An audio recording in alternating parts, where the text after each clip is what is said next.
Okay guys, today we're going to be looking at article deconstruction. I'm just going to smash this out. It's nice and easy for you. We're going to be looking at the same article that we've been looking at for the last week and a half. We've looked at this is the fourth time. So I'm not going to read through the whole thing for you. You have the argument already chunked for you. Argument 1, argument 2, argument 3, argument 4. Now if you scroll down, you should already have my explanation of what each of these arguments is. So rather than read through the whole thing again, I'm going to get you to pause the video and glance over it. So just read now, hit pause, read over it, and then we'll start again.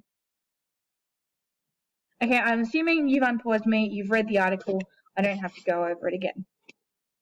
The way that I've broken this down is that I've explained what the argument is. So argument 1 is arguing that by introducing the tax, it will defeat the purpose of the introduction of electric vehicles in the first place, as electric vehicles were designed to reduce emissions, and the tax ultimately will be stopping people from purchasing these environmentally friendly cars. And the whole purpose of the introduction of the EVs was that it was a government initiative in the first place. My topic sentence is just putting in what the author is saying. So I am actually going to say the author's initial arguments that the tax on EVs is counterproductive to the aim of reducing emissions outlines the view that these taxes are both counterintuitive and premature. Now, that is a quote, so I've put it in quotation marks. Their language is so good, I'm not going to change it. I'm also just going to quickly point out that I have used what's called a comma basket. So you could also just say the author's initial arguments outline the view that these taxes are both counterintuitive and premature. However, by adding that piece in the middle, it really explains what it is that the author is saying. So it's a bit more specific and it's just a much more well-rounded topic sentence. The second argument is saying that owning and using EVs helps the general public to save money by reducing the cost of living and helps improve the economy and improve government revenues. All right.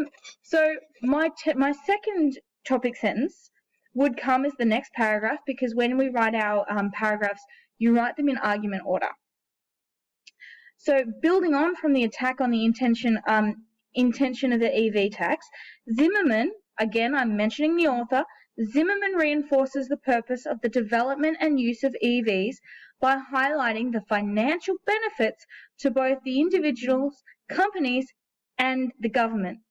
Just made an error in that. Whoops. It should be benefits to and get rid of both. Initially, I wasn't going to say companies. That's why I've made an error there. That's proofreading. My bad. My third one. The argument is that transport is a major contributor to emissions. The use of EVs is important for supporting the reduction of the emissions goals, which are a government initiative, but also vital for just environmental improvement in general. Now, note I haven't written a topic sentence. If you scroll down the page, I've given you a few topic sentence starters. You can't start with the initial argument, because obviously this is the third argument, and it's not the final argument, so you can't use the last one. But picking one of the other two, I would like you to please write what a topic sentence use about this argument. Just write it in and do that now. So pause the video. Okay, you've unpaused the video now, I'm assuming, and we're back in action, and I'd like to keep moving. So you've got your topic sentence. Now, for the next one, you'll note I haven't actually explained the argument. I've just given you the topic sentence.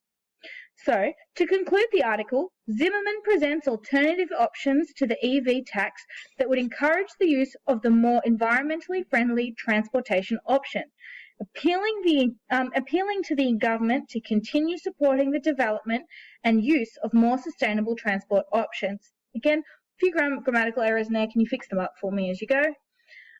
Good practice for you. Let's say that was intentional. Can you please explain to me what the fourth chunk argument is in much the same way that I've done in the sections above? So pause the video and do that for me now, please. Okay, unpause, and you should have this table now complete.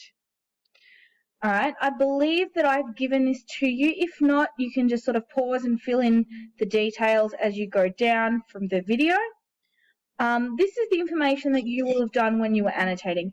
We've done the context, so we know what the issue is about.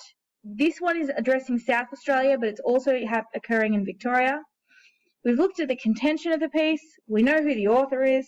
We know the tone, that it's really assertive and really frustrated. We know the source. We know who it actually impacts. So this is talking about financial elements, so the people who make the cars, the people who use the cars, and also addressing the fact that it's a tax, state and federal government members, as well as you could also add in here voters, all right? Because voters are the people who are supposed to have a say in what the government's doing. All right, so this is targeted at the voters, taxpayers, anyone who owns a car, prospective buyers of the car, and government officials. Now, because it's written by a government official, it does add a little bit more weight in relation to addressing other government officials. We already have gone through the intention of the piece. So, guys, this is intent. In this piece, we just call it purpose, but intent, remember, is like contention, but it's what they want you to do with the opinion. We've addressed what the argument progression is, and we've also highlighted a few different techniques. You should be able to add to this. So pause the video, add what you need to do for this section now, please. Okay, once we've done that, you should have annotated this activity on Monday or on Thursday if you're in MLE. So can you please make sure that this is done? When you've annotated this, you should have already filled in your table as well. So your job from was in the last lesson to annotate this and fill in the table. If you haven't done so, guess what? Pause the video, do it now. And for those that didn't pause, let's move on to what you're doing today. Today, you're going to take this already chunked article. I've already chunked it, I've color-coded it. We know there are 3 arguments.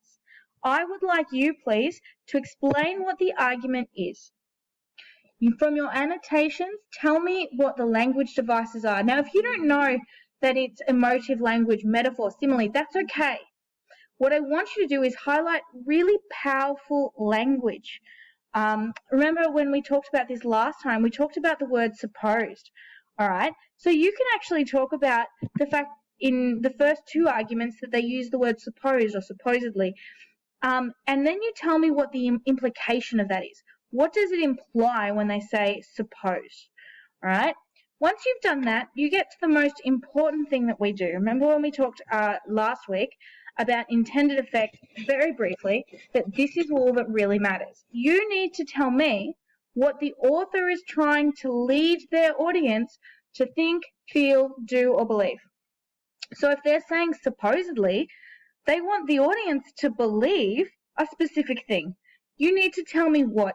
Don't just say believe the government is wrong or believe that the author is right, all right? That's very basic, and it's not going to really develop or demonstrate your understanding. All right, so I'd like those 3 things done for the 3 arguments, 1, 2, and 3. And then you're going to write, due for next week, the topic sentences, and you can use the sentence starters that I've provided for you up above. Note, it is a different author, so don't say Zimmerman, it's a new author. Write me topic sentences for each of these 3 arguments. Once you've done that, guys, you are ready to write a paragraph. In fact, you've got your paragraph structure here already. What is the argument? What techniques and what evidence do you have to support that the author is using? And then what is the effect that is intended to have on the audience? Bada bing, bada boom, that is your paragraph. And you are actually almost ready to write an essay. So that is what we want you to do today. For those of you who would like a bit more of an extension, you can read through paragraph structure for me and ask yourself for your intention, what is the intended effect? How is it done? Why are they doing it? Why again? So it's the why again that is really going to extend those of you who want to push a little harder, knowing that next year you're going to be moving into like more of the VCE prep. If you'd like to do that, I would really encourage you to. I think it's a great idea. All right. So that is what you need to do. So in a nutshell, the activities you are doing today. You are going to write the topic sentence and the argument for argument 3 and 4 for the first article. You're going to ensure that your table is filled in for the first article. You're going to make sure that you've annotated and filled in the table for the second article, and you're going to break down the arguments, language devices, intended effect, and topic sentences for the second article. Now, you've been looking at these two for the last 2 weeks, guys, so these are nothing new. It shouldn't take you guys ages, and to make it even better, I'm going to cap it. I don't want you spending more than 45 minutes on this table. If you're getting stuck, email your teacher. We're here to help. And on the Friday lesson, I will be available in a Teams chat if anyone wants to catch up and go through that with me. All right. I'm here. Email me. Hope you're well. Missing you all. Bye.